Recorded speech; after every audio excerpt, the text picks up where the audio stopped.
ni sambulu binaka na wakai karisto na wekangu talinga. And waka binibinata ko pakalebu na vengarabi na vuna o kaservaki. And sa wabinibinaka ko pakalebu ana klo and matalau and veivanga taki vakayalo and rongoda and wakalunga takikina sembera ni mai rongo di weekenda na ibunau sa levu na ibunau momona ela ngati weekenda and sakalunga takina ve au sa andona kana kena mamau kasinai na nungumbula and na nungu rongoda kena ivalvala ni langati na sere varoro takina kalu. Tomando ngan reba me uda buta na nungu bawa binibinaka e na bukundra na veilutaki na kornibuli ni buli talatala kei na toka ni wangas ni buli kei ranongo ni buli na buli talatala ni rawa ni kima misureti na bungi ni kua andina nga ni rawa warau tiko e na buku ni graduation na to ribola na singalutu lebu ia sakando kai sa wakata me ni mami kima mi kalungata ni rawa ni e ado e nebe sureti no waswase levo suva meki mai ndo wata keike muni e na kena buno taki nei tukutuku binaka i Jesu Kristo naka era kote ani na ivola ni ve sureti mai na wase levo suva i talatala veibuke tala seko be wanga bena ko bakalevu na kena kauyani na ivola kau dingoma e na vavini binaka e na beisureti kau sate ke bu masulaka kasa tukun talinga via ni sama yoti binaka ngoe rona marawa na kena masulaki tiko na nonda mai pakaitavi e na kena buno taki nei tukutuku binaka i Jesu Kristo.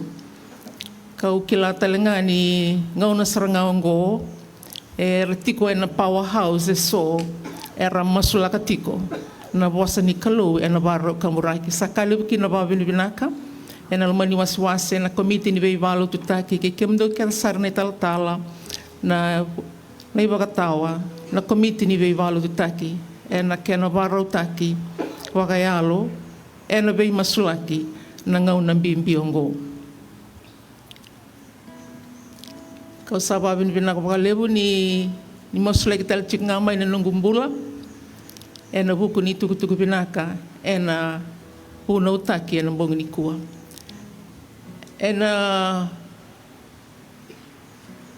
waka binibinaka na kena ndolei na wasa ni vei kindamaki vei au e sa ruimbimbi ngame ndo waroro taki na kalu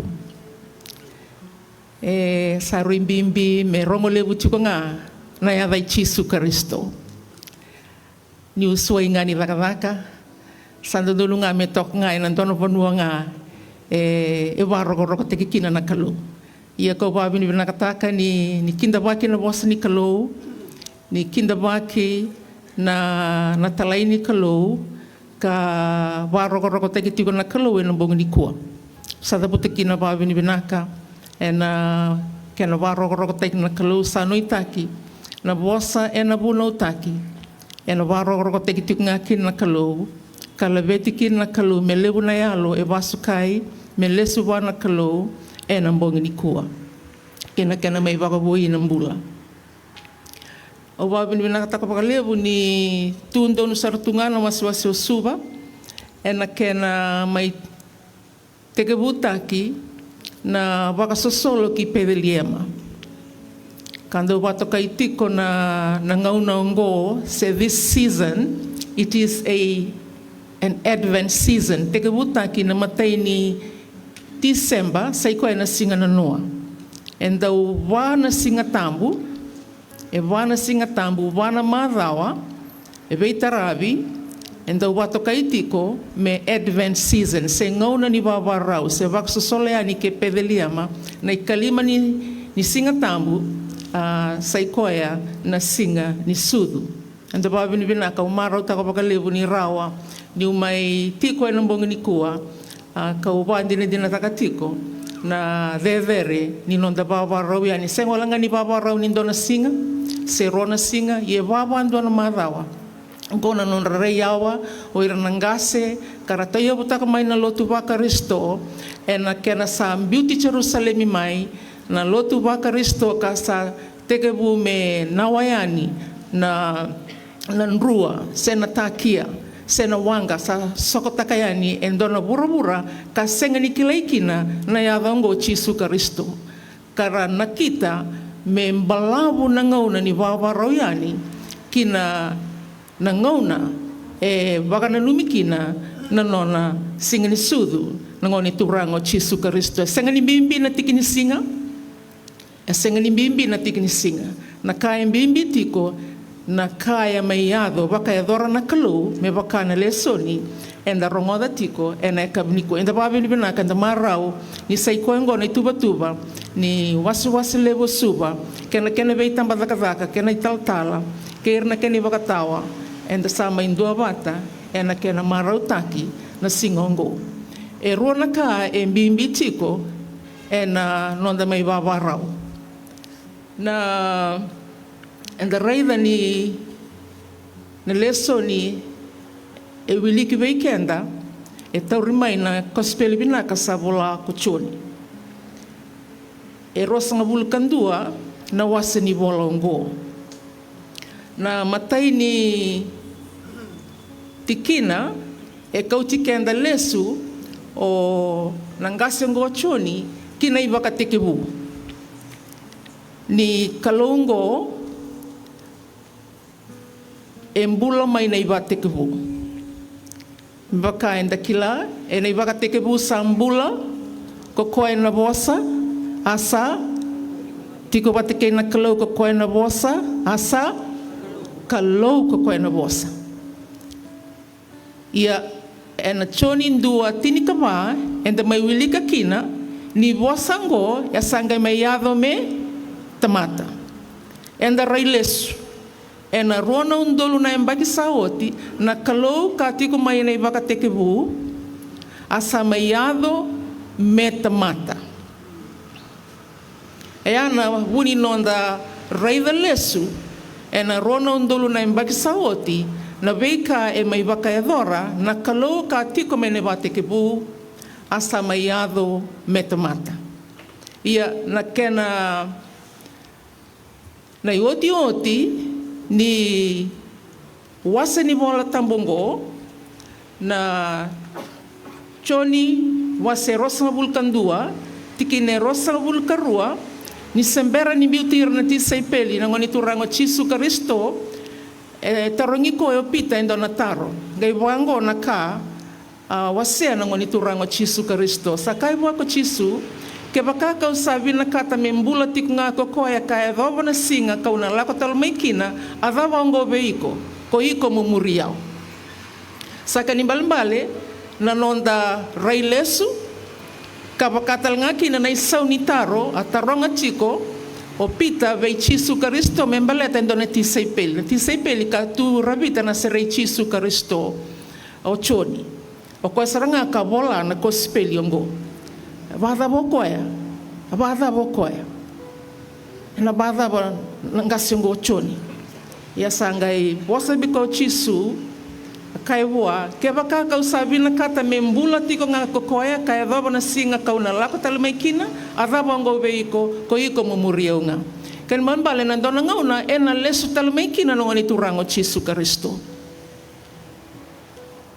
na ikarua ni nonda baka rau sai koya na nonda nana maki nonda raya ni kiliu kina singa ena lestal maikina na ngoni turango Chisu Kristo enda raya na bata karakara ni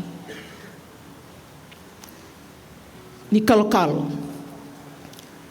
na ibaka takararango e kauti kenda lesu kina ngauna sudukina ko Chisu Kristo e na ndona ngone leilai ia e na ngauna binaka enda sa nana makitiko inikina, enda sa waka nui binaka tiko inikina, nena yada na ngauna, o kenda kede enda tiko ena mai vaitavi, ena singa tambu nikua, na singa moniti nikua, enda na yada bambulayani na ngauna binaka ya. Ena ngauna na suka talumaikina, na ngone turango Chisu Karisto, baleta na baba, baleta ninda muri ko etiko. Na bosa ngo muri au, ngo endo na ibakaro.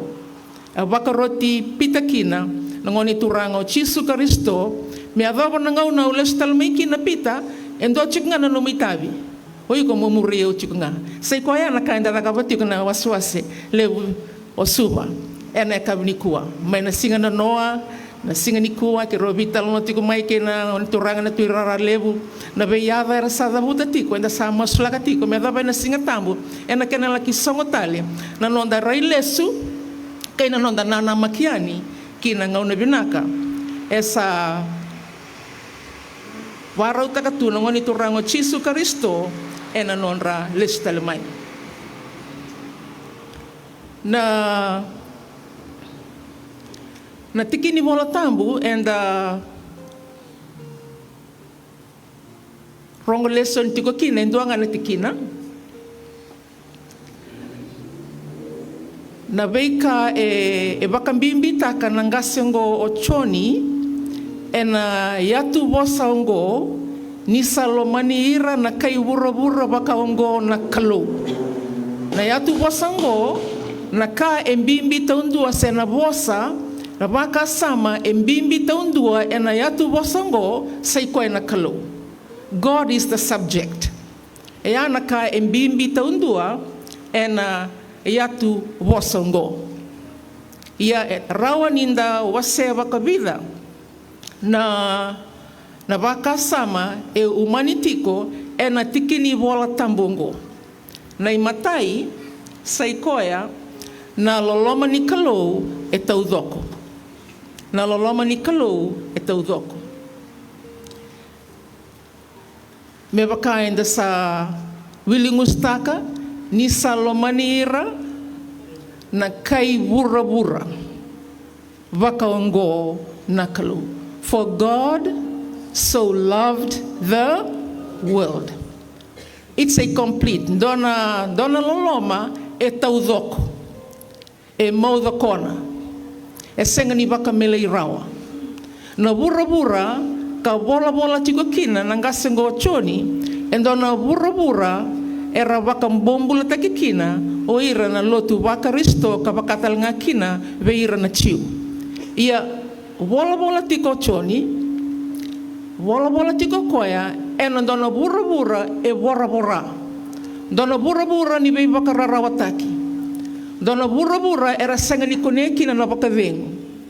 O ira na baka muri Chisu boli ke ira talenga na chiu.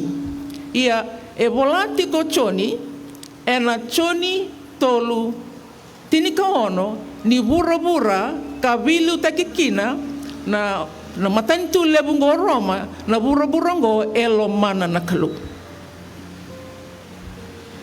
Ya sando na itukutuku mataninda bui. Dona bura kayado me matekina no ngoni turango Chisu Karisto. Abaka loloma takikina no ngoni turango Chisu Karisto. Ambevikina no ngoni turango Chisu Karisto.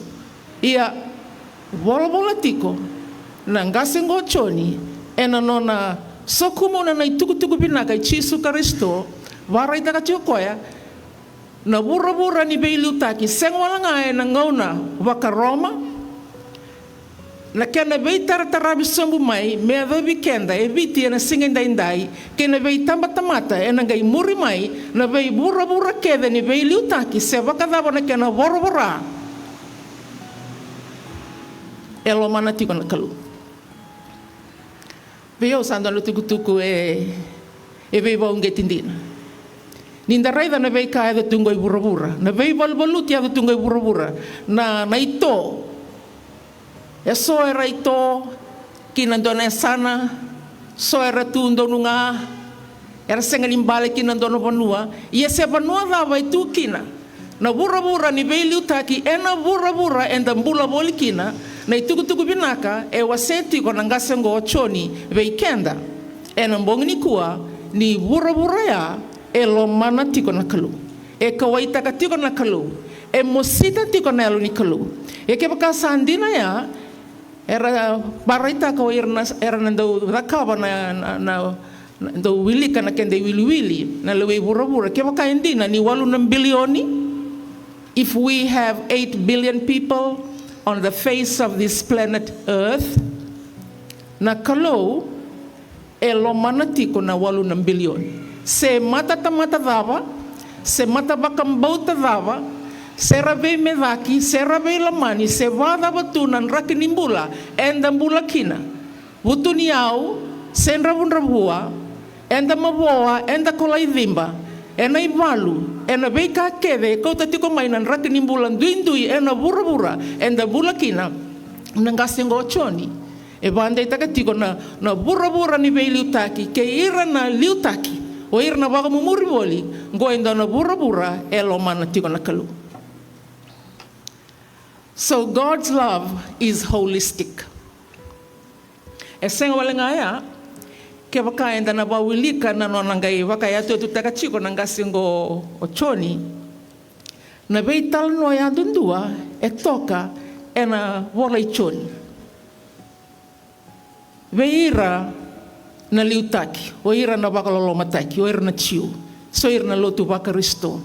Ena matai, ena karua ni wase ni bolo choni, enda wilika kina ni atiko boli na ngoni turango chisu karisto, ena ndona songo ni baka mau, mai, kana kaleli. Ken manbale sengola nga ni bura rambai lebu, Viliutaki, ena loma ni bura ya, na vei songo lalai keve, e waka e doritiko, ena ndona matabubali, ena ndona viwekani, ena ndona ya sana, ena ndona ya busa, ena ndona toka, ena ndona matabubali, na songo ni marau, ena ngai ronga da taleani, endo tal na somati ya mayado, mai mate o lasarusa, ena ikatini kandoni wasi. Ken malbale na kaiwe warai tagatiko na ngasengo choni na napolatiko na choni tolu tinika ono na bura kere era mbula bolikina o era na tamata tambu sakayani e tomi kamai baga matailalai na ngasengo choni na ka tolu ni wase talo takakinoko endo na liu ni lotu o nikotimo. En renrevi ko e mela ko me bechisu ena singa. Ela ko mai nambongi. Na bura ya elo mana na kalu. Se vakavava na rakinimbula a toka kina na ngasiongo. Viliutaki ia erere me torova na Kristo. Na bura ya elo mana chiko na kalu. Me vakanga na ikawani wase na marama ni Samaria. O irna beliutaki sa tu na chiu sanga itu erna kai Samaria e senga ni beiriti e na loma ni beliutaki ni mata ni tu o Roma e senga ni dona kai e dandu indukina na lewe viti na senga dendai sena be mata bambau tanda tungo i bura sa tu na beliutaki sanga itu nga na nonda beidati waka mata e dandu indui ia e tuku natiko nangasengo o choni se mata dava, se ndui baga mata dava, elo manatiko na kalo na isema kevi ngori na bura ngori. That world, that individual world is loved by God. E taudoko na nona lomana na kalo na bura ngori. Sa dononukina mendana taronga weekenda enda tikorawa na kabinikua na bura dava enda mbula bolikina baleta ninda tiko ena donan raki ni bakabakarau enda railesu enda wakana numalesu sia teke buteki bakadava na nonda mbula weekenda sava matabubale sakaborombe kana mbula sa tawase enda sando itutu na bura ngore ala mana tiko na kalu se vakatapa na raki nimbula. E ana kai vande takatiko na was ni kalau weekend na bong ni ko. Nenda railesu. Na ngauna enda mabuakina. Kasenga meka nindu e kila na tuturu ni waini matanda. Enda tarongi, vakatapa vina katiko o septiko na bula, vina katiko senga na lenga. Vina kasartunga na baika mai vale. Ia nandina ngai kila na kalau. Ia na bura-bura ngori. Tukuna tiko na ngasengo o choni ni salomani ira na kai bura-bura. Vakango na kalau na bura-bura lava. Enda mbula bolikina. Enda sa rongoda ni lebeka era mabokina na lubenda. Me kaku ni lebu chiko na nonda waka lebu ya na maboa. Na kai engan reba tiko na ngasengo o choni me banda itaka weekenda na lebu ni maboa itungori elomana tiko nga na kalau. Elomana tiko na Karisto na ngone akama ilenga na ngone katoka ngoe na banua ni bengarabi ke ira kede na bekanda na dorbo na ngone lewa na vei korokoro na vei sangata ni koro lebu ngo suwa rambula bolikina ke baka rongo tiko yani na ndomo ni bunongo mo ni kila ni kalau elomani kemuni na kalau elomani kemuni ama ilia tamata na Karisto na bukumuni se mabua wakadava taratu na nomnimbula na nonda railesu ya so na ngauna endo wakatao otaka na nonda toso kiliu ninda reida na vanua anda tu mai kina enda babinibinaka na bukuni tukuni alo ado na bongi ni kua kau bambota so na bongi na noa so tal na singa ni mataka ke na singa beitarabi enda na rongo da tukina na nonda railesu na bura-bura ya lo mana na kalau dai rongota na kalau mai na vida na mbakia kanda mai rongo da tukina na ituku binaka ni sa lo mani bura-bura na kalau na karua ni tuku-tuku kau ngan reba me si karua ni baka sama ni kalungo tau doko na nona solikoya. God's giving is holistic. Modo kona tau doko.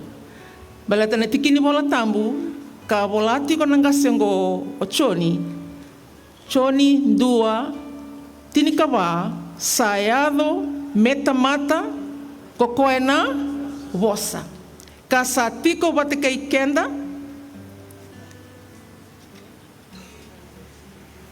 Emanueli na kalousa tiko bate kay kenda tokona nandinango o maviu ena wasendua ena ngauna rei kina na kisaipeli ngoni turango chisu Karisto na yadhana atukuni na me batokai na edana o Emanueli na kalau asa tiko wate kay kenda. Keni malambale ena mbula kamai sudu kanda marau takatiko ena mbongi ni kua esa tiko kina na kalau. Na mbula ichisu Karisto esa tiko kina na kalau. Sa rauta me bola na ngasengo o choni atuku no koya ko yauna manrai nimbula ko yauna rarama ke bura-bura ko yauna katumba nimbula ko yauna wakatao binaka o yauna buni tuda ketali na buni mbula o yauna sala nandina nambula o yauna vainindina. Ken mambal na tau dhoko ni mbula asa mai sobaraki ena nona mbula na ngoni turango chisu Karisto ni lia tamata na bosa ngona beika lia tamata sobaraki tau dhoko na tau dhoko ni mbula ni kalau solia tau dhoko ena mbulongo ni chisu Karisto. Ken mambal beikenda na ekabinikua menda bande te kikenda enda bande itaka na veika mai baka edora na ngone turanga o chisu Karisto kina nonda mbula. Se wakadava nan raki ni mbula. Enda lako duruma mai, ena nonda railesu, kama boa, so meka beki anda e se tuturutungango na waini mata. So na ngauna enda ubuni taka, na waini mata angori. Ia, e kabini kua, au nganreba menda banda itaka, ni kalau koe lomana na bura-bura, enda mbula bolikina, na bura-bura ngori. E soli koe tau dhoka tiukina na kalu. E soli koe tau dhoka kina na kalu. E maudho kona na nona soli koe na kalu. Na kanga sanga i wo wambota veikenda na turanga ke na marama. E na mbongi ni kua, menda vingoma na tau dhoko ni vei baka mbulai ni kalu. Me baka e tau dhoka na nona soli koe, tau dhoko, na nona lo manikenda, e na bura-bura dhava, e na mbula boli kina, e tau dhoko baka kina, na nona vei baka mbulai. E tau dhoko baka kina, na nona vei baka mbulai. Na bosa e baka ngate kitiko, ninda rongoda tiko mai na bunau, ni salomanir na kay bura-bura baka ngona klo, sa solia kina na lubena domba unga sa baka tumbura, me kakua ni rusa. Ko ira baka yandua sa baka mbauti koya. Kani malambale na tau dhoko ni mbula ni kalo. E tiko e na mbula i Jesu Kristo na manrai ni mbula na rarama kei bura-bura na sala na ndina na mbula ni dhurumbo te mai e dona mbula e sawa iyo wana kalau esa na kautaninga na rusa esa na yadonga na mbula tau mundo ia na kae taleitiko e na vosa ka maroitiko kina na koukoua ni kalau na me wambimbite ki tiu ngā na nona waroroko taki na kalau e rua na vosa sai koe na wakambauta kei na rawata e mei wandio te ki tiu koe na vosa wawiti na wakambauta na imbale ni wambauta sai koe o rawata saranga na singa ni kua e na ngau na saranga indai kei na rawata enda rawata e na vei singa e ana imbale ni vosa e umani kotokina na vei ka e wadora tiko na kalau e na nonda mbula senga nga iada ni mataka se iada na ngauna sa otiani sa nga iada na ngauna e suka mai kina na ngoni turango Jesu Kristo na wakambautango kei na rawatango e rawa saranga e na mbongi ni kua veira wakayandua ersa wakambauti koea merakakua ni rusa era rawata na mbula tau mundo. E sando na katalei, eu sengai tega buteg mai na nongu garava na Kristo umbaki tini kawalo sa solimbula. Au sampai kon sa vulkali mango. Au ndo na lumoya ni au nangai rawatanga na mbula tau mundo na ngau na usa matekina. Au sana ngai waraka tu se wakadava. Au na rawata mbeka, e na wadava mbeka na nungumbula, do na ngono balabo, do lo mataro tu kina. Ia na ngau na usate ka buwili ka kina na tikini wala tambungo, kay na nungu sate ka buwa meu nunuba, na vei ka titombu, ka waroro te kina kalau, e na bosa ungo, na tikini wala tambu, e na rongoda tiko e na bongi ni kua, na bosa na rawata, e na rawata saranga, na ngau na saranga indai, na singa indai. Right now is the day of salvation. Salvation is now. Na vei wakambulai, e sa nonda, e na singa indai, sa na bongi indai. Kay na nonda rawata, na wakambulai, e na vei singa kere. Kaya nambale na vei singa ni mataka, me adoba na ngauna, era na lestal maikina, na ngoni turanga o Jesu Kristo. Me baka na nonra vosa, na ngoni turanga o Jesu Kristo, sau matiko, na taro ipita. Me adoba na singa ya pita, I quando angana kamo baka edora. Muria utiko na beisinga. E angana kamo ba edora tiko e na beisinga. O bambau tanda sa sureti na wase anda builewu ke no weka i Kristo na wekangu enda tiko e nambong ni kua. Ninda waraga tiko na ngauna ea na nona lestal mai na ngoni turango Jesu Kristo esa tuo tina nona beibande itaki ena tiki ni wala tambu enda leso nikina. Ni koe esa vei koe vei ira waka andua esa waka mbauti koe ena mbongi ni kua. Vei ira waka andua sa wambauti koe ena mbongi ni kua esa rawata ena mbongi ni kua nambula tau mundu. Ia ke pakai nangai mai wili ka mai na choni tini ka vitu. Na dava nambula tau mundu. Nambula tau mundu sai koe na kila na klau dina duan-duanga kei Jesu Kristo ko koe ko nia talamai. Ea sa dona tuku-tuku e vei vande taki, vei kenda. Enda mbula tiko e nambongi ni kua ni ngauna enda vingomi Jesu Kristo kina enda sa vingoma na tau dhoko ni kalo.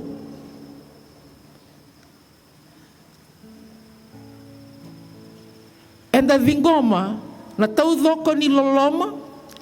Enda vingoma na kena sama i waka matei se waka rusai wakandua na kaukaua ni wala ra ena nondambula ka sa tube kenda endo na kaukaua ni tuda katali mai na mati. Ngona ka enda vingoma tiko. Enda vingoma ena beising. So it's a daily experience. It's a moment by moment. It's a second by second. It's an hour by hour. Day by day. Na vei sekondi, na vei miniti, na vei aua, na vei singa, na vei marawa, e na vei bula, na vei ambaki. Au sinikila na ngona dava na kavive o kina kalu. E una vei ngona ondo enra kina matakalei lai. Do vango na nongu masu turanga. Au vingomi ke monitale. Au vingoma na vei kau ni savara o takatu, me mbaleti au e na singa ni kua. Mbaleta na nomu ni loloma e wow. E na vei mataka. Au singa ni kila dava na kauta mai.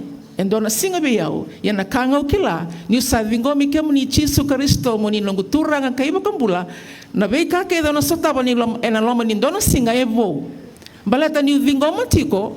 Na kaukaua ni tuda katali mai na mate. Na sala na dina na mbula. Na nongo iba katawa. Na katumba ni mbula. Na manrai ni mbula. Na rarama kei bura-bura. Ngona vei kake dau vingoma. Me kauti oyani. Me rau kene veo mo muriko etiko me adaba nangauna. Ena ngai suka tal maikina. Ena les tal maikina. Nangoni turango Jesu Kristo. Au nganrava nga meu surati kenda na weka i Kristo. Ke pakai so weki anda na bungi ni kua, engan rewe masulaki. Au bambota ni sana tiko na ituba-tuba, wirto na komiti ni vei valo tutaki. So era tewi mate, so rangan rewe mera masulaki.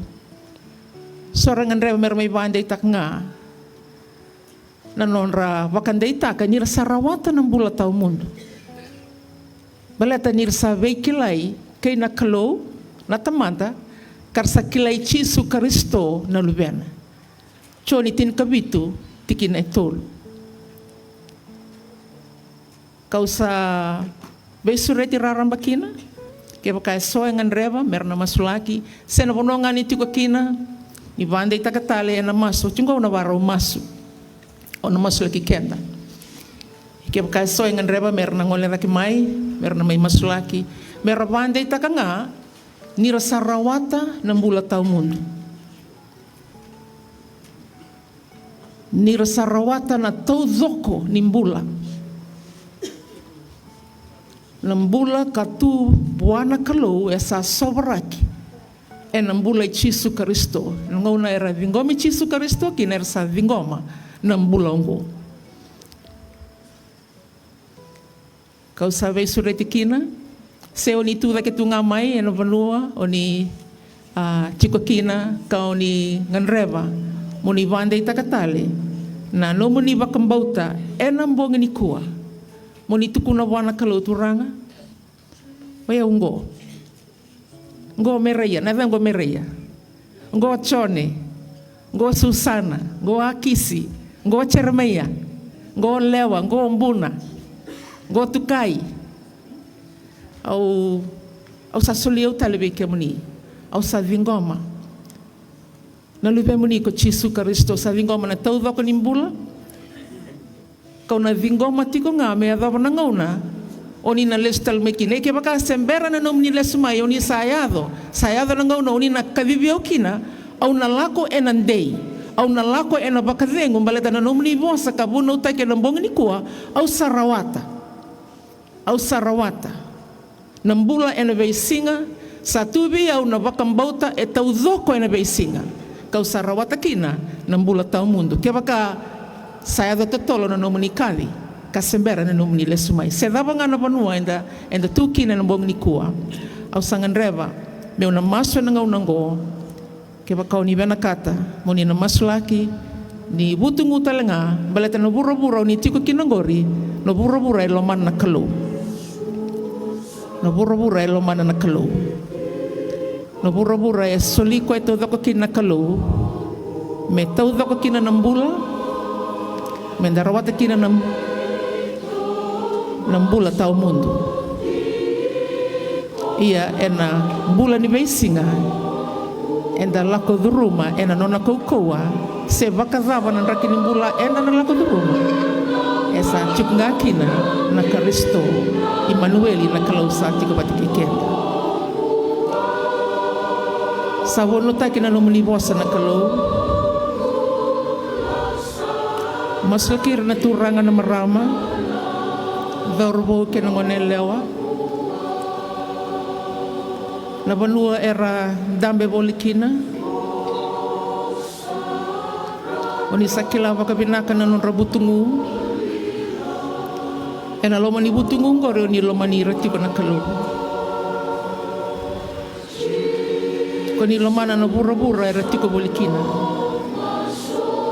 balata na bura ngori koni samai suli ke mani tau vakokina koni mai mate koni mbulu koni tu vakatal mai na mate na kau ni tu vakatal mai na mate di vakavaka ina mbula ngore na bogniko beira sa soli mbula oti kar samai rawai talembeka ena beikani buru-burungo vande takira di reselo mani chuknga mai beke mani sindona ka ki mai bakai dora si sindoni valvalada ki mai bakai dora ena taro makina na nom nilo mani kay mami endei tunga na nom nilo mani kay mami na kalo ni taurira ndei ni taurira matua kabaka sinaitira tale na lom ni nalo tambo kena kau ni nom ni bosa ki mami sarongo da na mo ni ku pakalo matakira sombe kara tovi mate kerena beba mbulai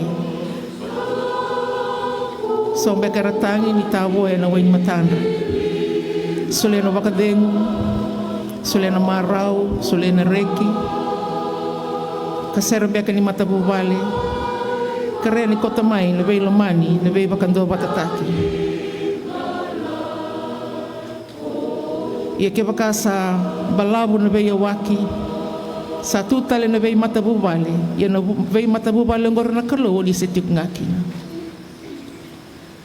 se vakadava na raki nimbula sa kota mai na veita wasi koni se lomana tiknga na matabu vale ngor ke sali tayo buta kitale so na matabu vale ngor ni lomana tiknga na kalo sama sulaka non rambula be kemani uni nangai bukeira e vakana tau dhoko ni nomni sa tiko na kalo koni nangai vaka dondonu taka na ilako-lako na kalu. Ni na pasoti kay mami, e na buku ni mami valvalada, e tau dhoko na nomuni bei pasoti, o ni senga ni daw na lumatali, na bei kaki mami daw baka edora, ia kuninga daw baka dondonu takatiuk nga na ni mami lako-lako, me ki mami reibi ki manita lekin na kalu. Ni salomanira na kay buro-buro baka ungo na kalu, sa sulekin na lubenan daw mbao nga sa baka tumbura, me kako ni rusa ko irabagayan dua sa bambao tikoya, merarawata kevenga ng bula tao mundo. E neta sa kanikalaw na tumanda, kalaw na lubena, kalaw na alata. Amen.